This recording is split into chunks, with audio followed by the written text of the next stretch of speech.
Are you ready? Today, I'm going to be showing you the Retevis RT97 portable repeater.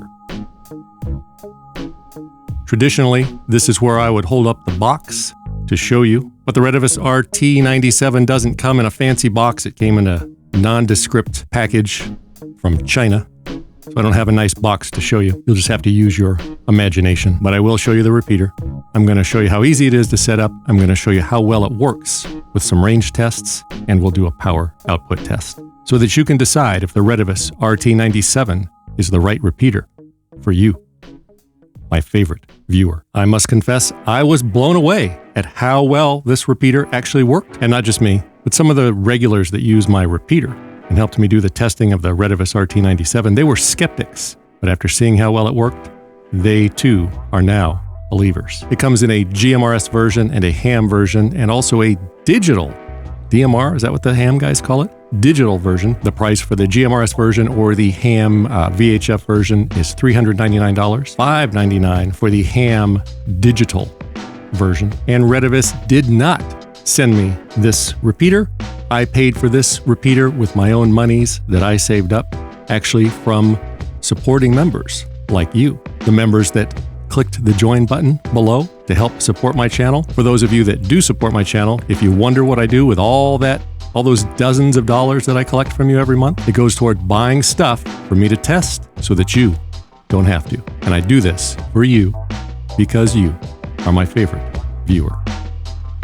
Just in case I hadn't told you that before. I ordered mine through Amazon, not directly at the Retevis website, because I enjoy the added protection that buying through Amazon provides. Basically, it makes it easier to return if I don't like it. But you can also buy it directly from the Retevis website. Either way, affiliate links below. Now, before I purchased it, I did read some of the Amazon reviews, and there were a few negative reviews, and they concerned me. But after using this thing for a while now, I can say that either those reviewers were paid by the competition to write a bad review, or they're just plain liars, or maybe they got a defective unit, because this thing has worked great for me. As I mentioned, it comes in a GMRS version, a VHF Ham version, and a digital Ham version. I chose the GMRS version. That's what I'll be reviewing today, but they're all basically the same. The only difference is the duplexer that's inside of it is tuned specifically for the band that you choose. So mine is tuned for GMRS, and the frequencies that it can transmit on are limited depending on which version you get. I'm using the GMRS version because for me, one, I'm licensed to use GMRS, and two, in a shit hit the fan situation, when things get serious, it just seems to me that GMRS might be a better choice. It is a better choice for me because it is much easier to pick up any GMRS radio and put it on whatever channel I've configured the repeater for, or even pick up a bubble wrap Walmart radio that wouldn't be able to talk to the repeater, but it could listen. GMRS is just easier and quicker. Ham is so much more complicated. Whichever you choose, Ham or GMRS or digital Ham, is a personal decision that you'll have to make. I chose GMRS. If you're planning on the Ham version or the digital version, the operation is basically the same. Now you may be asking yourself, why would I want a repeater? Who would want a repeater?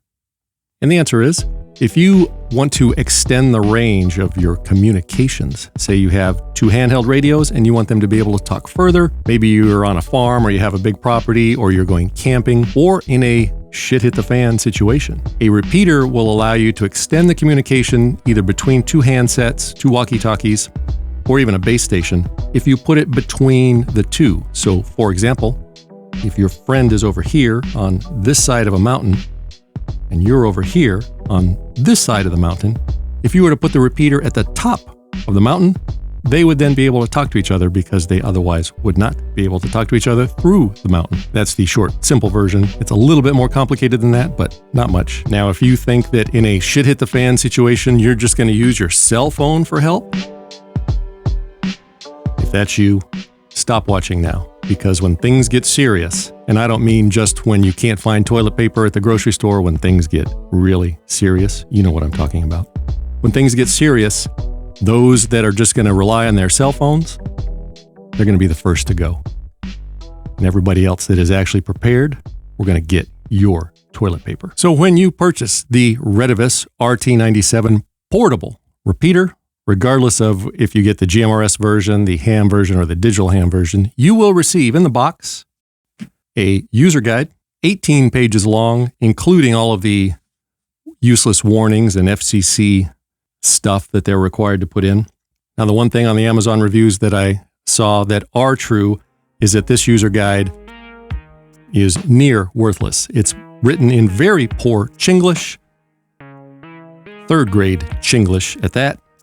Does not have a lot of detail, not a lot of information. Crappy user guide. Luckily, it doesn't matter because this thing is so simple to use, it almost doesn't matter. It still helped me figure out what I needed to do, but you almost don't even need it. You will receive a standard 120 volt or 110 volt, whichever it is, cord, along with a power brick, which plugs into the cord so that you can plug your portable repeater into the wall. And then it has this DIN style, mini DIN, this type of plug that goes into the repeater itself. It comes with a cigarette lighter plug, which also has that same DIN type connector with the screw-on collar to keep it from pulling out early. You will receive a programming cable. Now, this is the one thing that did confuse me. To make any changes, you need the programming cable. It comes with it. You download the software for free. What confused me is that the repeater has only one hole. And I was confused at how do I program it. It's the same hole for the programming cable as for the power plug. So you have to remove the power plug to plug in the programming cable. I did not understand how it was going to work without any power. Those guys in China are smart. So apparently it pulls power through the USB port, the 5 volts or whatever, enough to make it work when you're programming it. So you don't need to plug it into a separate power source when you're programming it. And the programming software that you download from the Retevis website, contrary to what one of the reviews says on Amazon that I read, one of the reviewers on Amazon said it was exceedingly difficult to use. And I guess if you're retarded or don't know how to read or have never used a computer before in your life, I guess you would consider it exceedingly difficult. But if you've ever used Chirp or any other manufacturer's software to program a radio, it's basically the same. It is very simple to use. It took me less than 2 minutes to figure out how to use the software and program in the changes that I needed to make the repeater work the way I wanted to. Very simple to use software. And of course, in the nondescript box, you will receive the Retevis RT97 portable repeater, complete with real leather strap.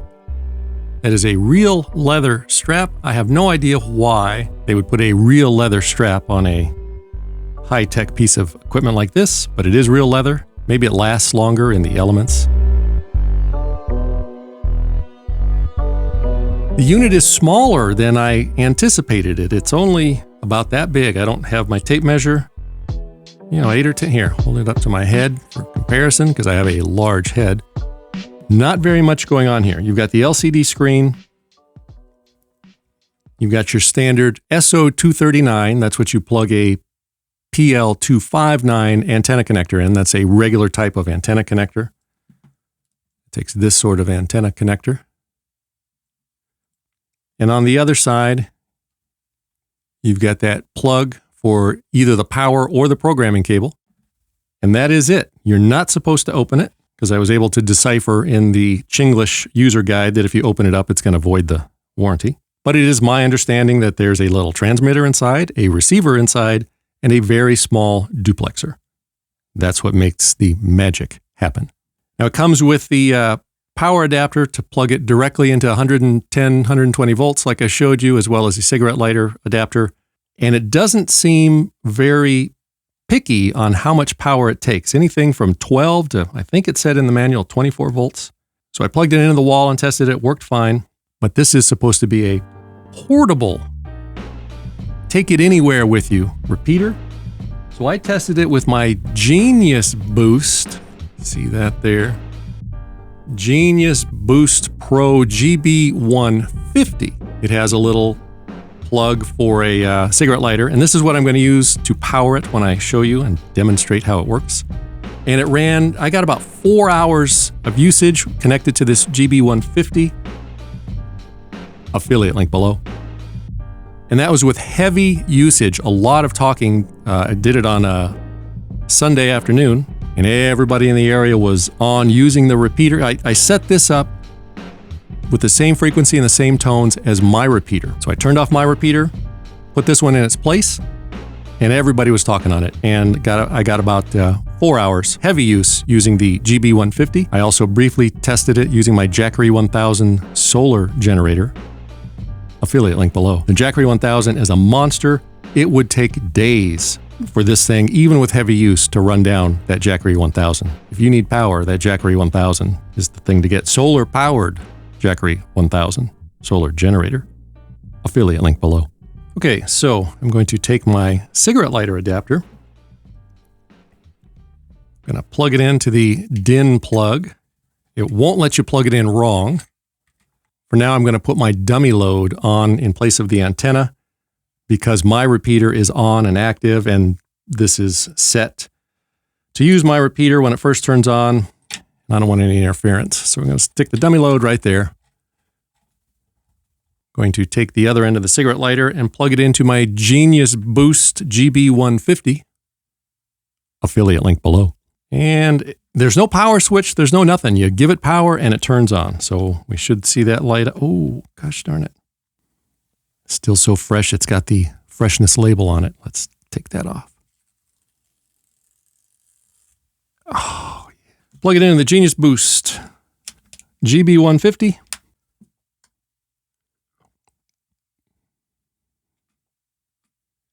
And there we go. Hopefully you can see that on the screen. I'm going to change frequencies on it real quick.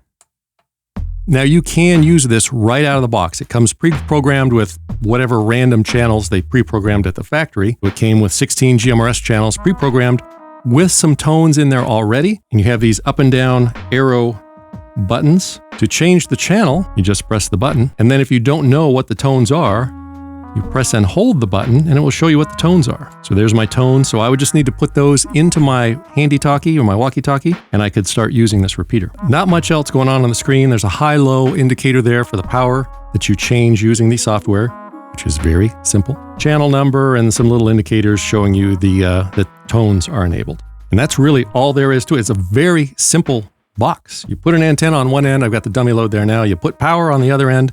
You program your channel using your software or use the preset channel that comes with it. You put your walkie-talkies on the same channel or frequency and put in those same tones on them, and you're ready to go.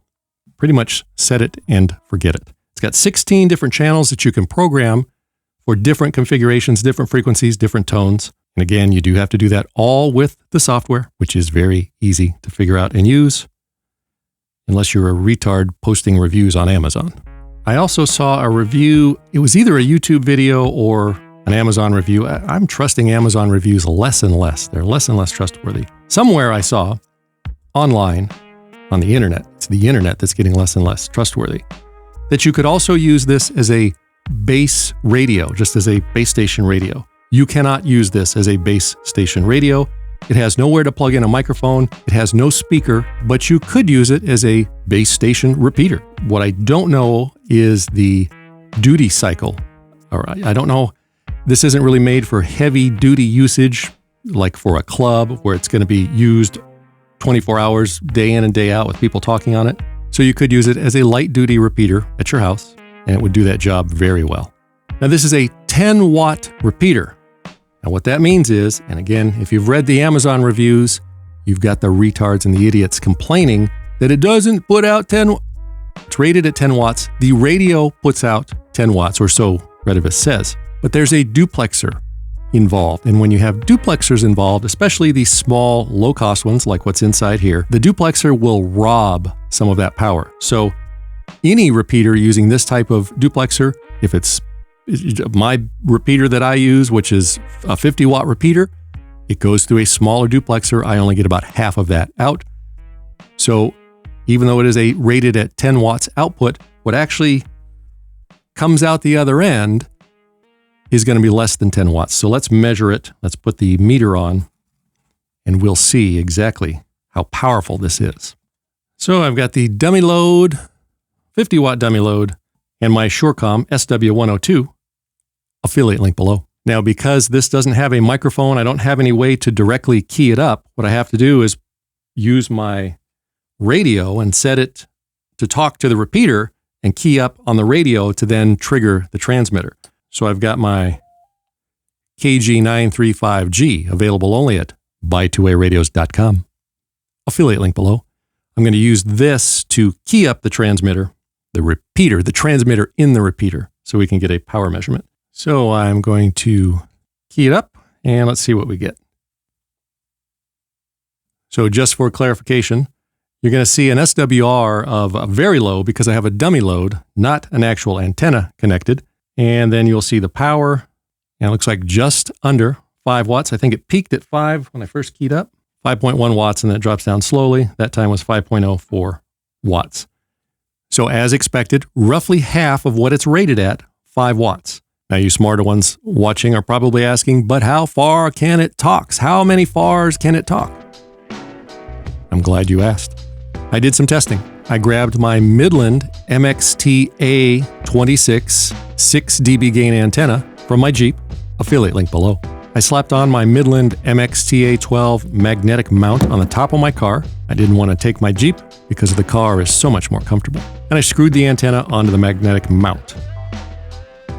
I plugged the Retevis RT97 into the cigarette lighter hole. Yes, it is called a cigarette lighter hole, even if you don't like that name. I didn't test the SWR or anything. I just threw it all together like if it was an emergency situation. I drove up about 2 miles above my house, so I went uphill. I'm at the top of the hill. I went up further to the top of the hill to the end of the street, and that gave me a clear view of the valley with the exception of the extreme east and the extreme west. But that gave me full line of sight to the rest of the valley. And I had 5 people waiting eagerly to help me test this from the extreme west down in front of me all the way out to the extreme east. And they were using both handhelds and larger base stations with larger antennas. I was using my Wuxin KG935G, available only at buy2aradios.com. We were not talking simplex radio to radio. We were all on the repeater. The repeater was in the car. The antenna was mounted on top, sitting at the top of the hill. And here's how that went. All right, so I am now a couple of miles from my house, up at the top of a hill, ideal location, because I can see, to the east, we've got there's some little hills there and trees and stuff, but clear line of sight view all the way over to those hills over there. We've got Brian is over there. He's going to tell us how we sound. We've got Conrad and Dave are over that way, about 15 miles. We've got Chris down there, 12 or 13 miles. And then we're going to have John behind. There's a little hill there and some houses, 7 or 8 miles away. So let's hear how everybody sounds. Approximately 8 miles away behind the hill. You are coming in loud and clear. RKD 356, 924, you're coming in loud and clear, approximately 15 miles away in Chino. WRFL 705, Deadhead Dave, 924, you're coming in very loud and clear, approximately 17 miles away, also in Chino. WRMZ 530, South Fontana, 12.1 miles away, is coming in loud and clear. 470 behind the hill, and a little bit noisy, but fully readable. And John 470, 8 miles to my left. Are you able to copy Brian, Conrad? Are you guys able to talk to each other, who is, what do we say, 13 to 15 miles on my right? Conrad, can you hear me? So I copy 470, loud and clear. From 17 miles away, loud and clear, with some static for 470. Every single person loud and clear with no static. Everybody's crystal clear. And as you can see from that cinematic masterpiece that I filmed, the repeater worked very well. I expected it to work. I honestly didn't expect it to work that well, but the repeater did its job very well. So should you buy the Retevis RT97 repeater? If you need a repeater, if you want to have better communications in a shit-hit-the-fan situation, if you're on a farm, a big property, if you go camping and you want to extend your range of your walkie-talkies, yes, the RT97 does the job very, very well, surprisingly well. If you have any questions about the Retevis RT97, you know how this works.